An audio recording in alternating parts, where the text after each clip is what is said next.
Decoding, successful decoding depends on the receiver having a willingness to receive the message, knowledge of the jargon. You guys know what's jargon?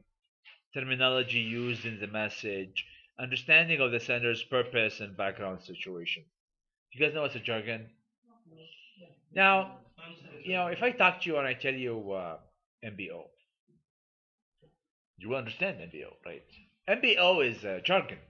Only people who are, who have got this type of knowledge or experience will understand what's an MBO, right?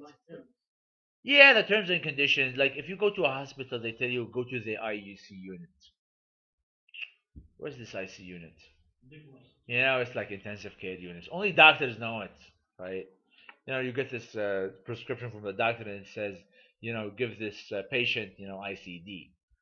Only the doctors know what's ICD, but it's a jargon. So in order for this to be decoded, this person needs to know this terminology, right? Is there any jargon that only LIU students understand? You as you continue studying here, you will understand more jargon, and then only those people will understand. No, CEO is like management in general. Standard deviations like statistics, right? So the more you learn about these, you become more of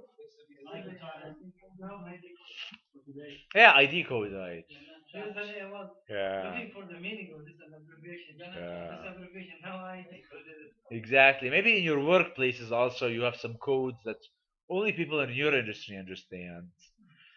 Feedback. How to make feedback effective? Appropriate forms of feedback are determined by the same factors that govern senders and coding decisions. Feedback affect the form and content of a follow-up communication. Effective feedback is timely, relevant, and personnel. Are you guys okay? You tell me okay, then I know to continue. Noise. You guys know what's a noise? Noise is any interference with the normal flow of communication, a speech impairment, garbled technical transmission, negative attitude, lies. If I lie to you, that's a noise. Misperceptions, illegible print, pictures, telephone static. Sometimes it makes noise. You can't get the message. Partial loss of hearing. If you can't hear, that's a noise. Poor eyesight, people can't see, qualify as noise. Understanding, decreasing, as you understand, you decrease the noise. Uh, well, as you understanding decreases, as noise increases. If there's a lot of noise, you don't understand. Makes sense? And to deal with noise, you need to make messages more understandable, minimize naturalized sources of control.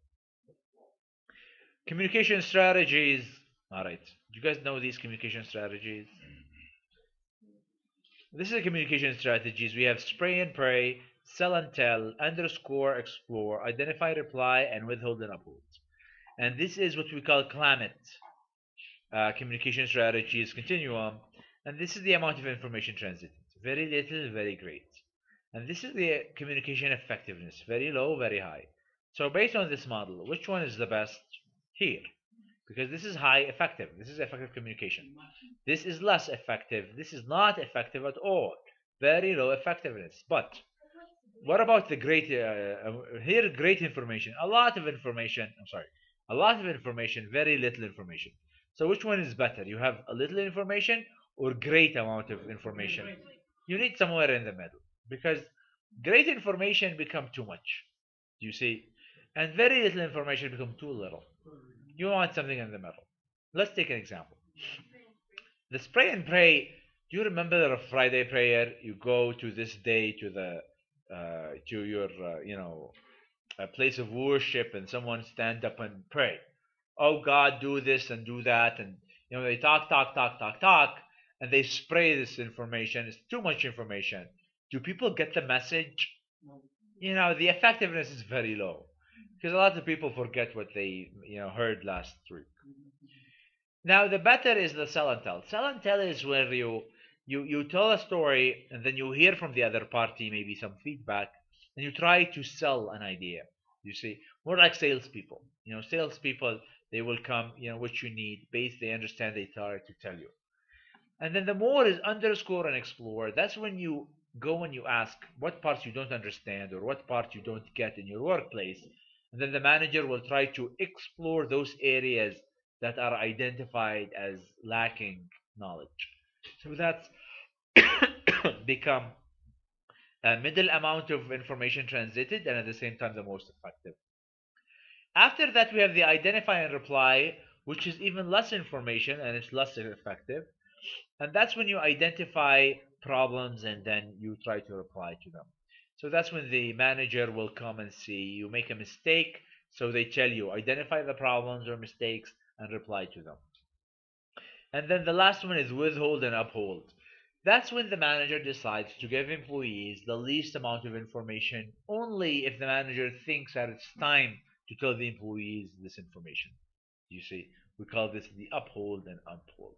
If we compare this to the classroom, remember on the final exam you take the tests and then you come to me and I tell you, hey, you made the question number 4 wrong and the correct answer should be B. You see, that's a type of, withhold and uphold. I'll only tell you the information that I need to tell you, depending on what I believe is necessary for you to know. So that's the. Any questions on this model? Okay. Communication strategy, seeking a middle ground communication strategy. You want to avoid spray and pray or withhold and uphold. You want to use more tell and sell and identify, and using underscore and explore such as much as possible. You want to merge communication strategies and media richness. So managers use select the rich media possible. Good managers, they know when it's time for a meeting. They know when it's time for a you know a follow-up reply. They know when it's important that you invite someone for a face-to-face.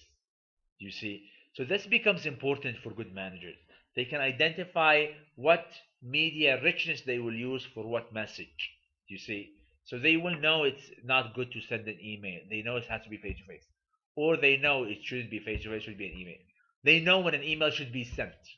Okay. Grapevine. The idea of a grapevine is unofficial, informal communication. So this is like what happens on blogs, online diaries, Facebook, the e-gossip we call it. And is this good or bad? It happens. Can you stop it? No. Do you have to get along with it? Yes. Do some managers make advantage of it? Yes. Lawmakers, ethics specialists, and company policymakers are racing to catch up with these new technologies. Grapevine has a positive side despite its bad reputation. Managers have predominantly negative feeling about it, but Grapevine is more prevalent at lower levels of the managerial hierarchy. So where do we have more Grapevine? At the top of the company or at the low? At the low of the company. The Grapevine is likely to be more influential in larger organizations. Do you have more Grapevine in big companies or small companies? Big companies have more Grapevine. And Grapevine communication is usually accurate. Do you guys believe that 80-90% of what happens in the grapevine is true? And that can help managers learn about employees' true feeling about policies and programs. So sometimes the company manager will say a rumor, hey, we're going to do this, and put it on the grapevine, and let the grapevine give the feedback. And then if the manager believes that the overall perception is okay, do it. If the overall perception is not good, then don't do it. And you didn't have to go through it. Yeah. Yeah, they do it on a country level. Coping with the grapevine. The grapevine cannot be extinguished. You cannot stop it. Attempts to stifle the grapevine is likely to stimulate it more. If you try to stop people from talking on Facebook, they're going to have their own groups. Monitoring and officially correcting grapevine information can perhaps best strategy with coping with the grapevine. So just listen to the grapevine. If you see something wrong and you can fix it, then maybe that grapevine will help you. Management by walking around is an excellent way to monitor the grapevine in a non-threatening manner. Some good managers they just walk around, and then the more they walk around, the more they get information. This way they can deal with the grapevine directly instead of they sit on their 10th floor. They don't know what happens down. They don't go down and they don't walk in the lower floor. then they don't know what happens and they can't respond to these. So if you manage by walking around, this will help monitoring and responding to the grapevine. How many people understand anything? Good.